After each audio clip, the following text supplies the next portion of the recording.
one thing I like to do is actually have a picture of Mount Everest up here. I like for them to see where Nepal is. I even pull up the people and kind of what they look like, because obviously they do not look like us, so that they can kind of have a more visual of what this article is representing. It can show some of the hikers as well, so it kind of sets the tone for a good discussion. And what did we think? What were some similarities that we saw from what we created versus what this is talking about? I mean, Mac, you definitely pulled out some great points, and both of y'all, I mean, everybody did a nice job linking everything. What was something that stood out to you that was interesting about this article? I like that, I just totally blew past the geese, ducks, and birds. Right. And I would have too. Get that, Yeah. How they survived. So that was very interesting to me, how they can survive, but humans can't. Right. Or something else. Well, I kind of laughed at myself there in the last two paragraphs. I said, I was thinking, that's a long way to go to talk about cellular respiration. that's, yes. But it does, it does tie back into the metabolism, metabolic pathway, and of course the respiratory system. Right.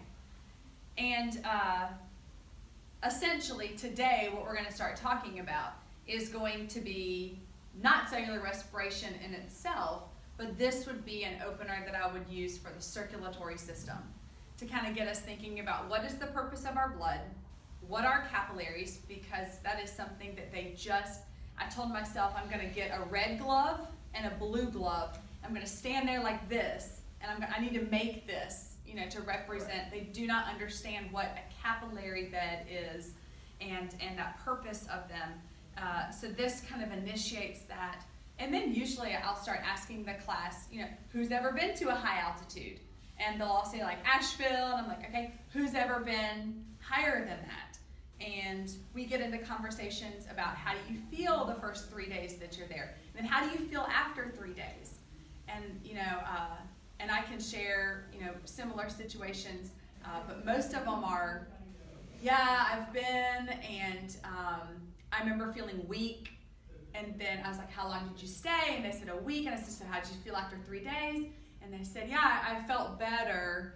And I was like, well, what do you think happened? And then we can relate it back to this story. And the ultimate goal of a lot of stuff that I stress in my class is how efficient our bodies are. And if we need it, we will make it. And if we don't need it, we will lose it.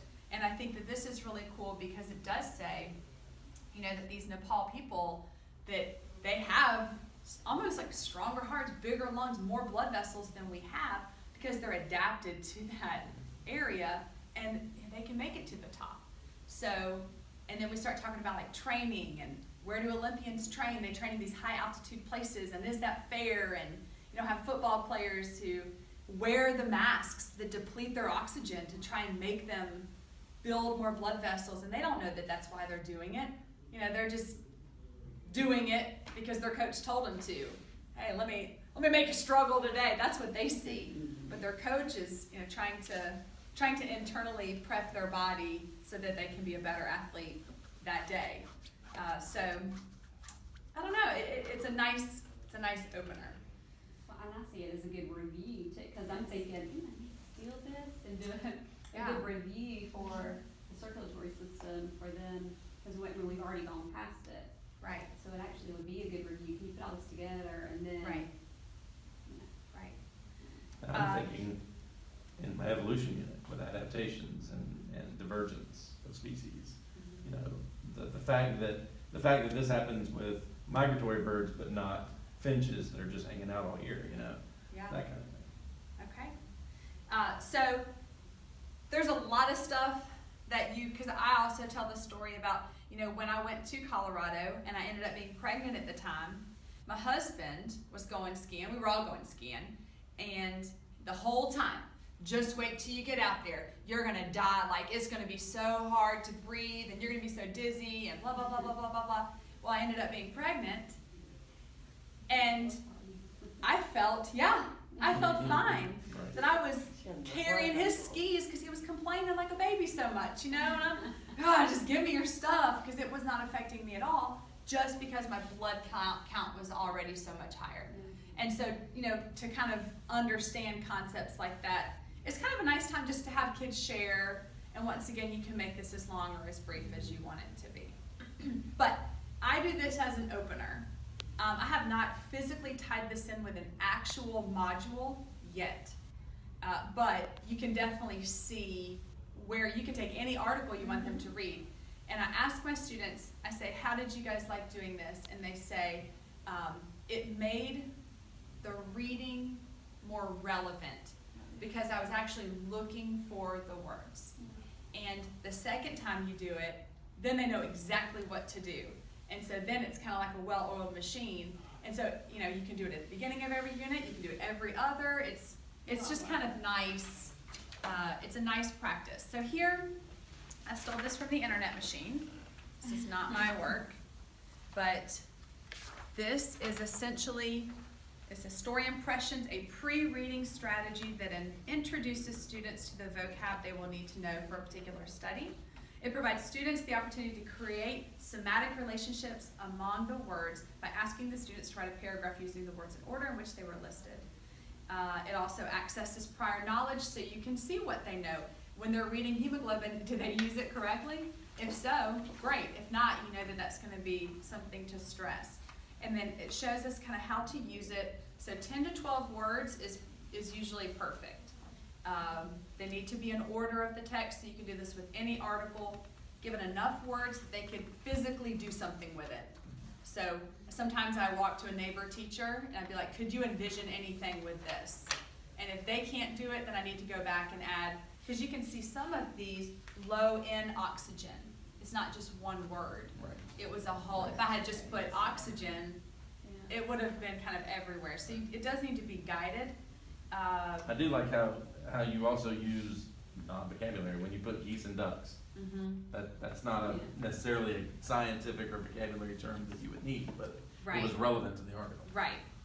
But not relevant when you're just doing this. Sure. Right, that's like the Right. And I'd make something up, yeah. Yeah. And then you can see everything else is finally have them rewrite their paragraphs where they match. And I never make them do that. To me, it's just fun. It's a great opener. It's great for to have them verbalize, have a moment to not be in their seats. It's just a nice practice. And they do enjoy doing it. And I teach CP, which, in CP Bio 2, it's honors to... It's everybody. It's everybody, right? So, and everybody seems to enjoy it. But How do you get the arrows on your computer? it's one of, you just go to symbols, Symbols, okay. Uh-huh. Up across the top? and if you turn the page, it actually provided a science example that I thought was fun. And this one is about cell theory. And so these are the words that they gave. This was the article that they actually pulled them from. It shows a student example, and then it looks like where they rewrote it. So. And that's just text from a book. And this article was one of those opening texts from the old Honors 2 book. That's what this one was. So those, cool, interesting openers that they do. Our new Kids one. never read. I miss Yeah, that. did nobody ever read? I was gonna say, the book we have now doesn't have any of those anymore. Yeah. I miss those. Pearson Pearson has those? has several of Good. the articles like that are similar. Good. So it just kind of catch your interest. Yeah. So do you read the article and then, because these words were in order, were they in order? They were in order as you can, so you just read the article and then picked out the words Correct. in the order, okay. Yes. That's what I was wanting to check. Yeah, they need to be in order if you want it to. So when they Remotely. come across, it'll be the same, Correct. okay. And so then what I do is when y'all were sharing yours, I had this and I was validating that you did everything and that you used them in order. And then that kind of tells me when your story's about done, if yours is like 3 pages long, how long do I have to listen to you? So it just kind of helps guide me, where are we in the story. Good, anything else? I like it, Sid. I did too, I'm still in it. Yeah, well, I stole it from somebody, so, and then I stole this from the internet, so. You know, so with your upperclassmen, you don't have a problem with them connecting sentence one to sentence two. So it's not just like they wrote 10 sentences that really aren't a story. I They tell them it connect has to be everyone. has to be in some type of story, right? A paragraph that. Well, it's like we were talking earlier, when they I pull don't know how to evidence, say it. it's not built into Right. the paragraph, it's just stuck in the paragraph. Right. So, I usually use terms like it has to flow, like it has to make sense. To me, the term flow kind of helps them understand that they need to link stuff together. But no, I usually don't have a problem. The biggest problem I have is that sometimes you'll get that one kid that wants to be really creative, and before you know it, They got like, aliens. they do. Yeah. Yeah, or Right. talking animals that, which is, well, if sometimes you're I guess I oxygen don't deprived, care. they might hallucinate. Right. And I feel like maybe before I was having a boring day or something and I wanted it more stimulating Yeah. for me, so I kind of just said, you can do anything you want.